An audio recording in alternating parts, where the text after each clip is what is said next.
In the end, the doctor had his way about the holiday, but not about the cigars. Rooms were booked for us in a place called the Hotel Magnificent in the famous seaside town of Bournemouth. Bournemouth, my grandmother told me, was full of old people like herself.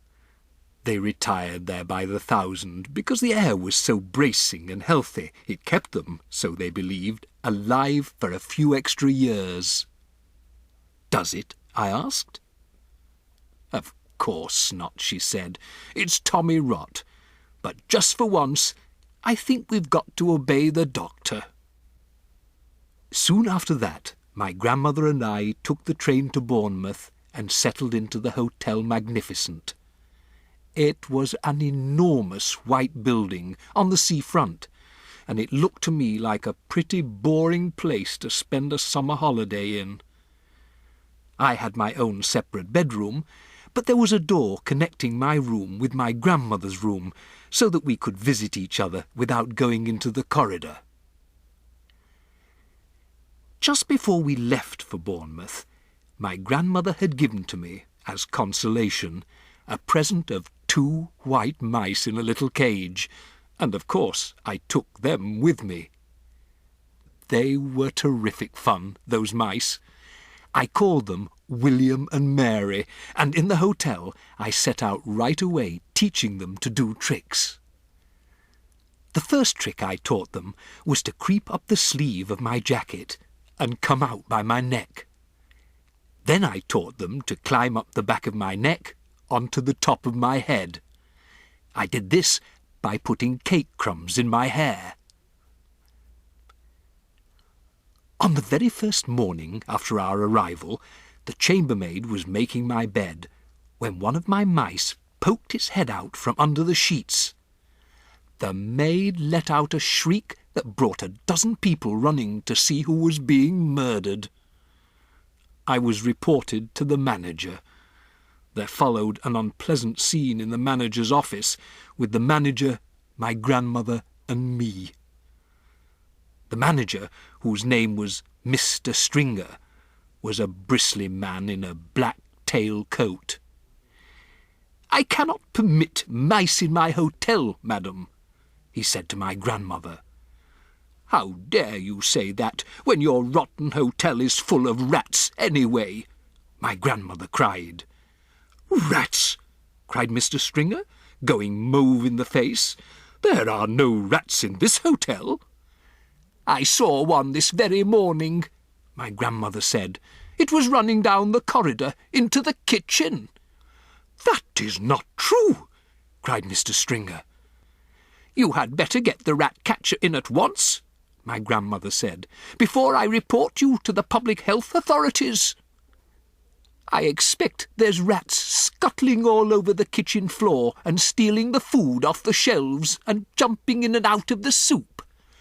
"Never!" cried Mr. Stringer. "No wonder my breakfast toast was all nibbled round the edges this morning," my grandmother went on relentlessly. "No wonder it had a nasty ratty taste. If you're not careful, the health people will be ordering the entire hotel to be closed before everyone gets typhoid fever." "You are not being serious, madam," Mr. Stringer said.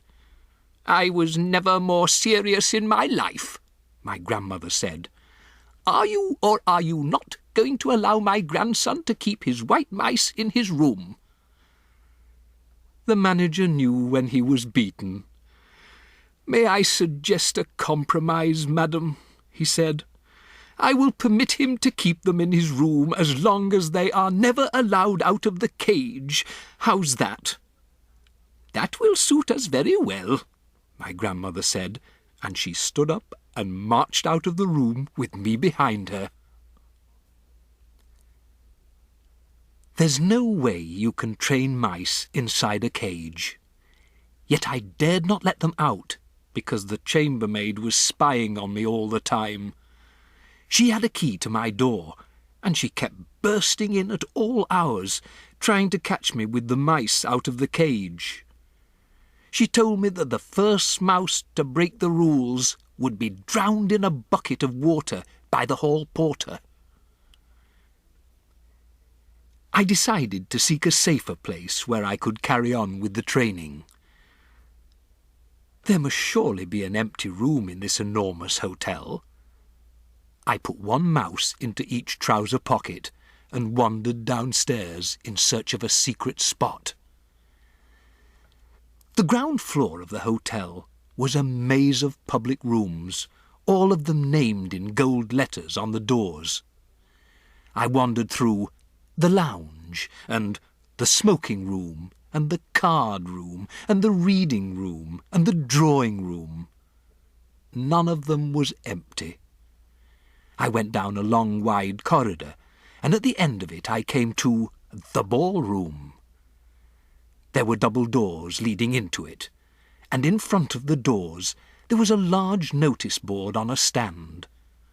The notice on the board said, RSPCC meeting.